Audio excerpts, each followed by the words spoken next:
ते ये सच है कि मैं शादी से पहले और शादी के बाद भी तुम्हें पसंद नहीं करता था। पर एक सच ये भी है ते, मैं सिर्फ तुमसे प्यार करता हूँ।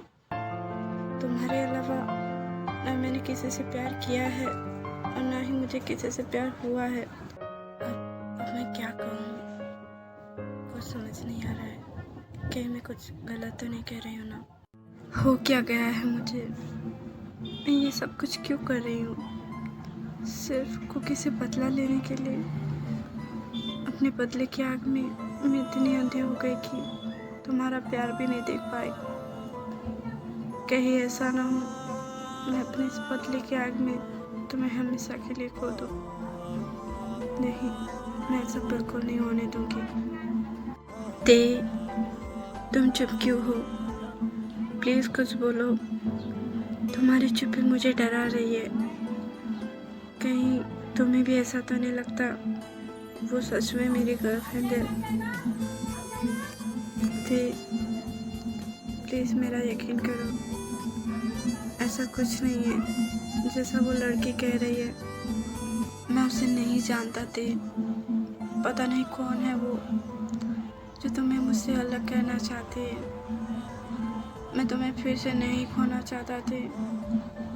मैं ये बर्दाश्त नहीं कर पाऊंगा। कुकी, बस करो। अब तुम्हें सफाई देने की कोई जरूरत नहीं है। मैं जानती हूँ तुम सिर्फ मुझसे प्यार करते हो और वो लड़की झूठ बोल रही है। मुझे तुम पर पूरा भरोसा है और तुम फिक्र मत करो। वो लड़की कल सुबह तक यहाँ नजर नहीं आएगी। रियली? क्या तुम सच कह रही हो? मुझे पता ही था। और कोई मुझ पर यकीन करे या ना करे, तुम मुझ पर जरूर यकीन करोगी। My baby, I love you so much.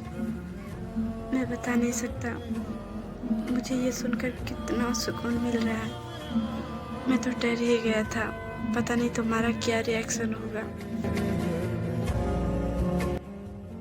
I love you too cookie, and thank you मुझ पर इतना यकीन करने के लिए। पर मुझे नहीं लगता मैं तुम्हारी इस यकीन के काबिल हूँ। हो सके तो मुझे माफ़ कर देना कुकी, मुझसे बहुत बड़ी गलती हो गई। बेबी क्या हुआ? तुम अचानक से माफ़ी क्यों मांग रही हो? किस बारे में बात कर रही हो तुम? देखो, तुम जिस भी बारे में बात कर रही हो मुझे फ़र्क नहीं पड़ता, पर मैं इतना जानता हूँ तुम ऐसा कुछ नहीं करोगी जिससे तुम्हें माफ़ी मांगनी पड़े या फिर शर्मिंदा होना पड़े। इसलिए प्लीज़ मुझसे माफ़ी मांगना बंद करो। मुझे तुम पर पूरा भरोसा है, तुम बेस्ट हो। नहीं कुकी, इंसान चाहे जैसा भी हो, मगर कभी कभी हालात उससे ऐसे काम करवा देते हैं जिसके बारे में उसने कभी कल्पना भी ना की हो। मुझसे भी जाने अनजाने में कुछ ऐसा हुआ है जिसके बारे में मैं तुम्हें नहीं बताना चाहती, पर समय आने पर ज़रूर बताऊंगी। नामजुन, ये तुम्हें क्या हो रहा है? मैं तुम्हें समझ नहीं पा रही हूँ। तुम इतना कैसे बदल गए अचानक से? क्या तुम खुद को दूध का धुला हुआ समझते हो, या फिर तुम वो दिन भूल गए जिस दिन तुमने भी ऐसा ही कुछ किया था? अगर उस दिन मैंने तुम्हें माफ़ नहीं किया होता ना, तो आज तुम यहाँ नहीं होते। तो अगर मैं तुम्हें उस दिन माफ़ कर सकती हूँ, तो आज तुम अपने बेटे को क्यों माफ़ नहीं कर सकते? उसे अपनी गलती का पछतावा है। कितनी बार माफ़ी मांग चुका है वो सबसे, लेकिन तुम हो कि अपनी जिद पर अड़े हुए हो। ओ प्लीज़ जिन, अब तुम अपने बेटे को बचाने के लिए गड़े मुर्दे उखाड़ना बंद करो। उस बात को बीते हुए कई सालों गुजर चुके हैं।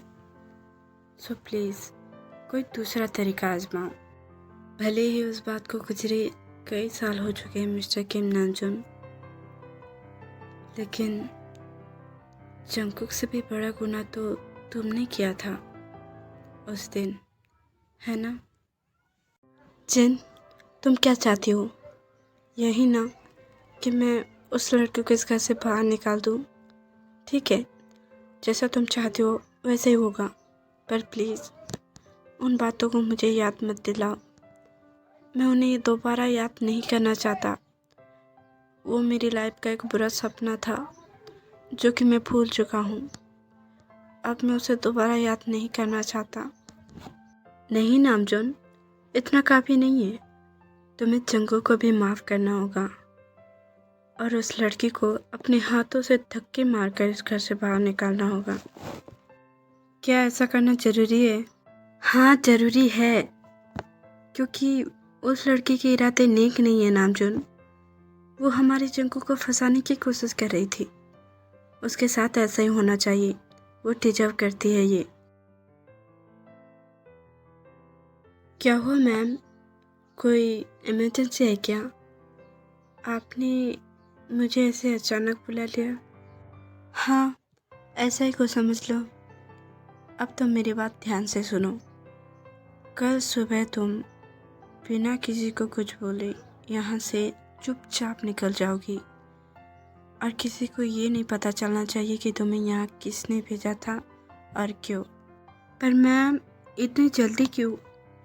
अभी तो मैं यहाँ जिस काम के लिए आई थी वो पूरा भी नहीं हुआ है और अचानक से आप मुझे जाने के लिए कह रही है। कुछ हुआ है क्या? तुम्हें इससे कोई मतलब नहीं होना चाहिए। मैं तुम्हें कह रही हूँ ना, कल सुबह तुम यहाँ से चुपचाप निकल जाओगी। अब ज़्यादा सवाल जवाब मत करो और यहाँ से जाओ, इससे पहले कि कोई हमें देख ले। पर मैम, मैं ऐसे कैसे चली जाऊँ? मुझे पता तो होना चाहिए ना कि आखिर क्या हुआ है। ओह, तो तुम्हें जानना ही है। बिना जाने तुम यहाँ से जाओगी नहीं, है ना? तो सुनो, मुझे मेरी गलती का एहसास हो चुका है कि मैं क्या करने जा रही थी। इससे पहले कि मैं अपना सब कुछ खो दूँ, मैं सब कुछ रोकना चाहती हूँ। इसीलिए तुमसे कह रही हूँ, तुम कल बिना किसी से कुछ बोले चुपचाप यहाँ से चले जाना। किसी को पता नहीं चलना चाहिए कि तुम्हें यहाँ मैंने भेजा था। अब तुम यहाँ से जाओ। ओह, तो ऐसी बात है। ठीक है, मैं यहाँ से चली तो जाऊँगी, पर मेरे पैसे? तुम्हें तुम्हारे पैसे बाद में मिल जाएंगे, पर तुम भी मेरी एक बात कान खोलकर सुन लो। तुम्हें यहाँ किसने भेजा था इसकी भनक किसी को भी नहीं लगनी चाहिए, वरना तुम अपने पैसों के बारे में भूल ही जाना। ओह, आप इस बात की चिंता बिल्कुल मत कीजिए। मैं किसी को कानों कान खबर नहीं लगने दूंगी कि मेरे पीछे का मास्टरमाइंड कौन है। हे भगवान, इसकी बातें सुनकर तो मुझे खुद के लिए माफिया वाली फीलिंग आ रही है। ऐसा लग रहा है मैं अंडरवर्ल्ड माफिया हूँ और ये मेरा वफादार आदमी। ये तो आपने बिल्कुल सही कहा मैम। जब आप गुस्से में बात करते हो ना, तो किसी माफिया से कम नहीं लगते।